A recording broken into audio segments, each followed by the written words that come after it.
ஸ்ரீமதி ராமானுஜாய நமக. போன பகுதியில் எப்படி முதலியாண்டாருக்கும் ரகசியார்த்தங்களையெல்லாம் சொல்லிக் கொடுத்தாகிவிட்டதுன்னு பார்த்தோம். இப்போ திருதண்டமும் பவித்திரமுமாக இருக்கிறார் எதிராஜர்.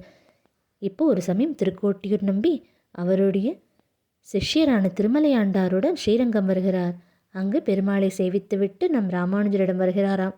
அப்போ திருமலையாண்டாரிடம் சொல்கிறார், நீ நம் ராமானுஜருக்கு திருவாய்மொழி அர்த்த விசேஷங்களை எல்லாம் சொல்லிக் கொடுக்க வேணும்னு சொல்கிறார். குருவோட ஆணைப்படி திருமலை ஆண்டானும் ஒப்புக்கொள்கிறார். அப்போ ஒரு பாசுரத்தை சொல்லி அதற்கான விளக்கமாக ஆளவந்தார் கொடுத்த விளக்கமாக இதை சொல்கிறார். பகவான் கர்ப்பகாலத்தில் நீ எனக்கு எல்லா ஞானத்தையும் கொடுத்தாய், ஆனால் அப்புறம் நீயே சிறையில் தள்ளிவிட்டு அந்த ஞானத்தை எல்லாம் பறித்து கொண்டாயேன்னு அர்த்தம் சொல்கிறாராம். அப்போ ராமானுஜர் சொல்கிறார், இந்த பாசுரத்திற்கு முன் பாசுரமும் இதற்கு அடுத்த இருக்கிற பாசுரங்களோட அர்த்தத்தை பார்த்தால் இந்த அர்த்தம் பொருந்தாதே. பகவான் கருணையே உருவானவன் இல்லையா, அவன் ஏன் ஞானத்தை பறிக்கப் போகிறான்? அர்த்தம் அதுவல்லன்னு அவர் ஒரு அர்த்தம் கொடுக்கிறார். நீ ஞானத்தை கொடுத்தாய், ஆனால் நான் தான் அறியாமல் சிறையிலே விழுந்து விட்டேன். என்னோட அறியாமையினாலேயே நான் இருளில் மூழ்கிவிட்டேன்.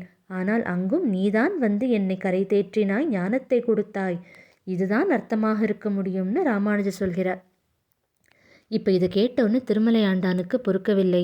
அவருக்கு ஆளவந்தார் மீது மாறாத பற்று.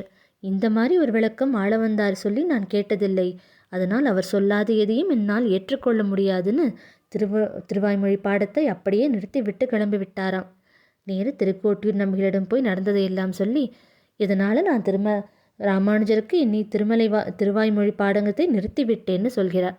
இப்போ இதெல்லாம் கேட்ட உடனே திருக்கோட்டியூர் நம்பி சொல்கிறாராம், நீ ராமானுஜருக்கு உபதேசிப்பதாக நினைக்காதே. ஒரு அரசன் இருக்கிறார். அவரோட அந்திம காலத்தில் தன்னுடைய அத்தனை பொறுப்புகளையும் தன் மகனிடம் கொடுக்க வேணும். ஆனால் அந்த மகன் மிகவும் இளையவனாக இருப்பதனால் மந்திரிகளிடம் எப்படி ஒப்படைத்துவிட்டு போனாரோ அப்படித்தான் ஆளவந்தார் இந்த ரகசியார்த்தங்களையெல்லாம் ராமானுஜருக்காகவே நம்மிடம் கொடுத்திருக்கிறார்.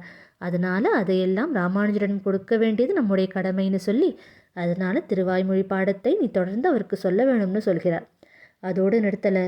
ராமானுஜர் என்ன விளக்கம் கொடுத்தார்னு கேட்க, அப்போ திருமலையாண்டான் ராமானுஜர் சொன்ன விளக்கத்தை சொல்கிறார். ஆம், இதுவும் ஆளவந்தார் சொல்லி நாம் கேட்டிருக்கிறோம். இது ஆளவந்தாரோடைய கருத்துத்தான். ராமானுஜர் மனசில் என்னெல்லாம் உதிக்கிறதோ அது ஆளவந்தாரோடைய கருத்தென்றே ஏற்றுக்கொள். அப்படித்தான் அதை புரிந்து கொள்ள வேணும்னு சொல்கிறார் திருக்கோட்டியூர் நம்பி. நாமெல்லாம் ராமானுஜர் ஆளவந்தாரிடம் கேட்டு கற்றுக்கொண்டோம். ஆனால் ராமானுஜருக்கு அனுகிரகத்தாலேயே கற்றுக் கொடுத்திருக்கிறார் ஆளவந்தார். அதனால் அவர் மனசில் உதிப்பதெல்லாம் ஆளவந்தார் இச்சை என்றே உணர்ந்து கொள்னு திருமலையாண்டானுக்கு சொல்கிறார்.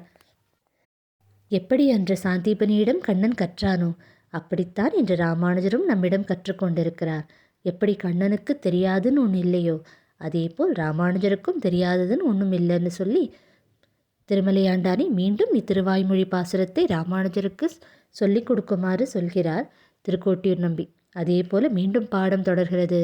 மற்றும் ஒரு சமயம் இதேபோல் ஒரு பொருள் பேதம் வருகிறது. அப்போ ராமானுஜர் திருமலையாண்டான் பொருளை தாண்டி இன்னொரு பொருளை சொல்கிறார். ஆம், இப்பொருளும் முகக்கும்னு திருமலையாண்டானை ஒத்துக்கொள்கிறார். அப்போ திருமலையாண்டான் கேட்கிறாராம், தங்களுக்கு எப்படி தெரியும்? கேட்காமலேயே இத்தனை அர்த்தங்களையெல்லாம் எப்படி கற்றீர்கள்னு கேட்க, நான் ஆளவந்தாரின் ஏகலைவன்னு ரொம்ப பெருமையாக சொல்லி கொண்டாராம் ராமானுஜர். சிஷ்யர்களெல்லாம் ஆளவந்தாரிடம் கேட்டு கொண்டார்கள் பலர். ஆனால் நம் ராமானுஜரோ ஆளவந்தாரின் அனுகிரகத்தினாலேயே கற்றுக்கொண்டார்.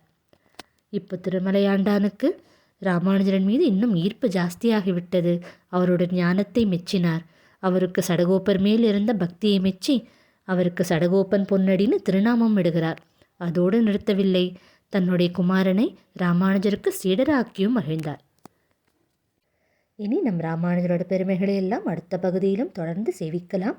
ஸ்ரீமதியே ராமானுஜாய நமக.